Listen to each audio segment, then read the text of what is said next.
खारिज हो गई, मगर फिर भी किसी ने इमरान खान साहब को या बुशरा इमरान को गिरफ़्तार करने की नहीं कोशिश की इन केसेस में। फाइनली इन केसेस को हमने बहाल किया, इनको रिससिकेट किया, और आज एक दफ़ा फिर इमरान खान की हद तक ये केसेस उल्तवा का शिकार हुए हैं, क्योंकि जेल का वीडियो लिंक का सिस्टम और इंटरनेट डाउन है।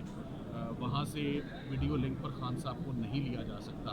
वहाँ से ये मैसेज आया जिस पर जज साहब काफ़ी नाराज़ हुए और उन्होंने भरमी का इज़हार किया, और उन्होंने कहा है कि मैं कार्रवाई करूँगा कंटेम्प्ट की जेल उनके खिलाफ कि हर दफ़ा उनका वीडियो लिंक डाउन होता है। बुशरा इमरान जो 10 दिन पहले ही जिनकी रिलीज़ हुई है तोशाखाना 2 से, आज वो दोबारा सरेंडर करने और अपने जो बकाया केसेस उनके खिलाफ बच गए थे उनमें अपनी उन्होंने आज पेशी दी है, और आज उनकी हद तक ज़मानत आर्ग्यू हो चुकी है। ये भी तोशाखाना से ही रिलेटेड एसोसिएटेड एक बोगस सा एक इल्ज़ाम है किसी घड़ी साज का, इस्लामाबाद की किसी दुकान का।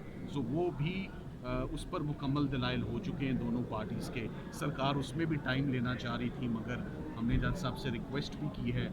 बुशरा बीबी ने ख़ुद भी इस बात का इजहार किया कि वो कितनी दफ़ा इस कोर्ट में आ चुकी हैं मगर फ़ैसला नहीं होता।